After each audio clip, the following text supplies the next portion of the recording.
मनोज और प्रेरणा की शादी को अभी 1 साल ही हुआ था। मनोज एक कारखाने में काम करता था। प्रेरणा घर संभालती थी। सुनो जी, आज घर का सामान लेने जाना है। ठीक है, तुम चाय बना लो, पीकर चलते हैं। प्रेरणा चाय बनाकर लाई। दोनों चाय पीकर सामान लेने निकल पड़े। अंधेरा हो गया था। मनोज प्रेरणा को साइकिल पर बैठाकर बाजार में पहुंच जाता है। सारा सामान खरीदकर दोनों वापस चल देते हैं। अभी कुछ ही दूर गए थे कि साइकिल का टायर पंचर हो जाता है। दोनों साइकिल से उतरकर पैदल चलने लगते हैं। सर्दी का समय था। रात को पूरा रास्ता सुनसान पड़ा था। मनोज, मुझे डर लग रहा है। यहाँ कोई भी नहीं है और हमारी साइकिल भी पंचर हो गई है। अरे तो क्या हुआ? तुम तो बेकार में ही डर रही हो। मैं हूं तुम्हारे साथ। डरो मत। आगे एक पंचर बनाने वाले की दुकान है, वहां पंचर लगवाकर जल्दी घर पहुंच जाएंगे। दोनों तेज तेज कदमों से आगे बढ़ रहे थे। अचानक प्रेरणा के बालों के पास से एक तेज हवा का झोंका गुजर जाता है, जिससे प्रेरणा रुककर इधर उधर देखने लगती है। क्या हुआ? रुक कैसे गई? जल्दी चलो। मनोज, यहाँ कोई है। अभी अभी मुझे ऐसे लगा जैसे मेरे पीछे से कोई मुझे छू कर निकला है। मनोज इधर उधर देखता है, लेकिन उसे कोई नजर नहीं आता। प्रेरणा, कोई नहीं है, चलो। दोनों तेजी से कदम बढ़ा रहे थे। तभी उन्हें कुछ आवाजें सुनाई देने लगती हैं। ये आवाजें साइड में खड़े पेड़ों के पीछे से आ रही थी। इस बार मनोज भी थोड़ा डर जाता है। तभी अचानक लाइट चली जाती है। स्ट्रीट लाइट बंद होते ही चारों ओर घना अंधेरा पसर जाता है। प्रेरणा की तो चीख निकल जाती है। वह हाथ से टटोल कर मनोज का हाथ पकड़ने की कोशिश करती है, लेकिन उसे मनोज कहीं दिखाई नहीं देता। प्रेरणा वहीं रुककर अंधेरे में मनोज को देखने की कोशिश करती है। प्रेरणा बुरी तरह डर जाती है। वह 2 कदम आगे बढ़ाती है, लेकिन यह क्या, वह किसी चीज से टकराकर गिर जाती है। गिरते ही प्रेरणा की कोहनी से खून निकलने लगता है। इसकी परवाह किए बगैर वह मनोज चिल्ला रही थी। वह उस चीज को टटोलती है जिससे वह टकरा कर गिरी थी। अरे ये क्या? ये तो मनोज की साइकिल गिरी पड़ी थी। प्रेरणा बहुत घबरा जाती है। वो उठकर खड़ी हो जाती है। मनोज, कहाँ हो तुम? मेरे पास आओ, मुझे बहुत डर लग रहा है। लेकिन मनोज की ओर से कोई जवाब नहीं आता। कुछ ही देर में लाइट वापस आ जाती है। तेज रोशनी में प्रेरणा देखती है कि उसके पास ही साइकिल गिरी पड़ी थी। साइकिल पर टंगे हुए दोनों थैले भी गिर गए थे। कुछ सामान इधर उधर बिखर गया था। मनोज का कहीं अता पता नहीं था। प्रेरणा मनोज को पुकारती हुई चारों ओर बेतहाशा भाग रही थी। मनोज कहाँ हो तुम? मुझे बहुत डर लग रहा है। लेकिन सब बेकार। वह सड़क के किनारे बैठकर रोने लगी। वह नीचे सिर झुकाए बैठी थी।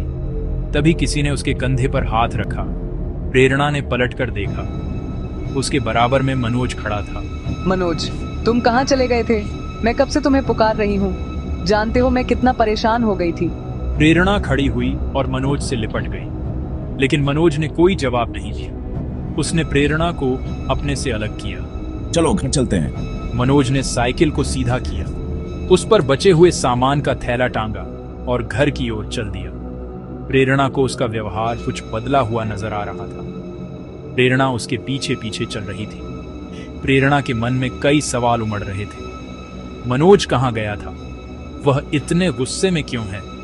उसने मुझसे अच्छे से बात भी नहीं की और अब वह किसी बात का जवाब भी नहीं दे रहा है। रास्ते में प्रेरणा ने कई बार मनोज से सवाल किए, लेकिन मनोज चुपचाप सिर झुकाए चला जा रहा था, जैसे उसे प्रेरणा से कोई मतलब ही नहीं था। मनोज के इस व्यवहार से प्रेरणा बहुत परेशान हो गई थी। घर पहुंचकर प्रेरणा किचन में खाना बनाने चली गई। मनोज अपने कमरे में जाकर सो गया। प्रेरणा उसके लिए खाना बनाकर लाई, लेकिन उसने दरवाजा नहीं खोला।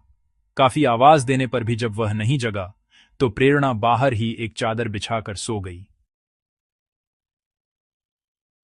सुबह प्रेरणा ने मनोज से बात करने की कोशिश की।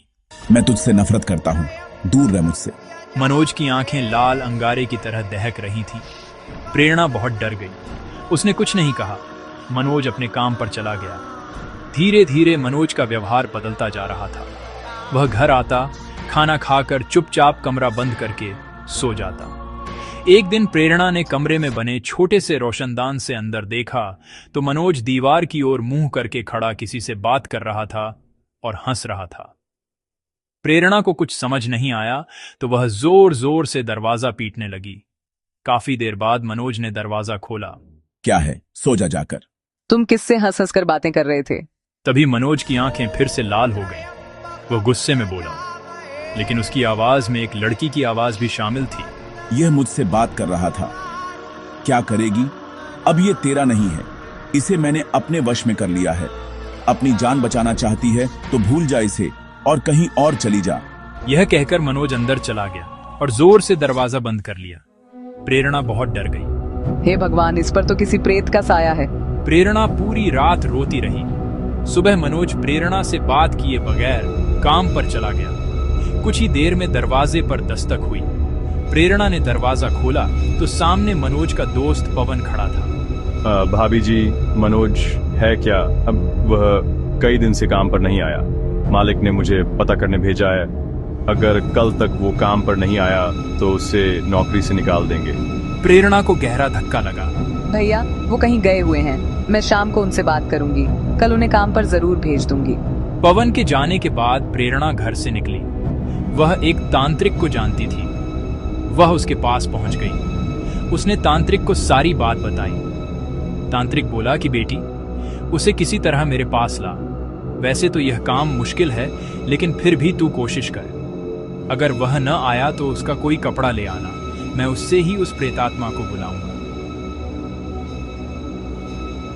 शाम को प्रेरणा ने मनोज के आते ही उसे रोका और बात करने बैठ गई। मनोज, मुझे मालूम है तुम मुझसे नफरत करते हो, लेकिन तुम काम पर भी नहीं जा रहे हो। अगर तुम कल तक काम पर नहीं गए तो तुम्हारी नौकरी चली जाएगी। मैं वो 2 टके की नौकरी नहीं करूंगा। वैसे भी मैं अब कोई काम नहीं करूंगा। अच्छा मत करना, बस मेरी एक बात मान लो। कल मेरे साथ चलना। मैं तुम्हें किसी से मिलवाना चाहती हूँ। मैं तेरे साथ कहीं नहीं जाने वाला। तेरा मेरा रास्ता अलग अलग है। यह कहकर वह अपने कमरे में चला गया और दरवाजा बंद करके बैठ गया। अगले दिन प्रेरणा मनोज की कमीज लेकर तांत्रिक के पास गई। तांत्रिक ने तंत्र मंत्र करना शुरू किया। कुछ ही देर में मनोज वहां गुस्से में आया और लड़की की आवाज में बोला, तूने मुझे यहां बुलाया है। तू और इस तांत्रिक दोनों को मैं मार दूंगी। यह देखकर प्रेरणा रोने लगी। उसे बहुत डर लग रहा था। तांत्रिक ने कुछ और मंत्र पढ़कर एक बोतल से पानी लेकर मनोज पर फेंका। पानी पड़ते ही मनोज अपनी आवाज में चिल्लाने लगा, प्रेरणा, मैं मर जाऊंगा, मुझे बचा लो। ये तांत्रिक मुझे मार देगा। बाबा, इन्हें छोड़ दो। इन्हें बहुत तकलीफ हो रही है। तांत्रिक ने हंसते हुए कहा कि चिंता मत कर, ये सब उसकी चाल है। चुपचाप बैठ, देख मैं क्या करता हूं। तांत्रिक आंख बंद करके मंत्र पढ़ता और फिर पानी मनोज पर फेंक देता। कुछ देर में मनोज लड़की आवाज में बोला, ठीक है, अभी तो मैं जा रही हूं, लेकिन मैं इसे छोड़ूंगी नहीं। मनोज बेहोश होकर एक ओर लुढ़क गया। तांत्रिक बोला कि जा, ले जा इसे अपने घर। मैंने इसे उस पिशाचिनी की कैद से आजाद कर लिया, लेकिन ध्यान रखना वो फिर आएगी। पिशाचिनी इससे प्यार कर बैठी है। वो इतनी आसानी से इसका पीछा नहीं छोड़ेगी। जब भी तुझे इसका व्यवहार बदला नजर आए, तुरंत मेरे पास आ जाना। प्रेरणा ने मनोज के मुंह पर पानी के छींटे मारे। मनोज उठ गया, जैसे वह किसी नींद में से जागा हो। अरे, मुझे क्या हुआ था? मैं यहाँ कैसे आया? तुम रो क्यों रही हो? प्रेरणा ने कुछ नहीं कहा। वह मनोज को घर ले आई।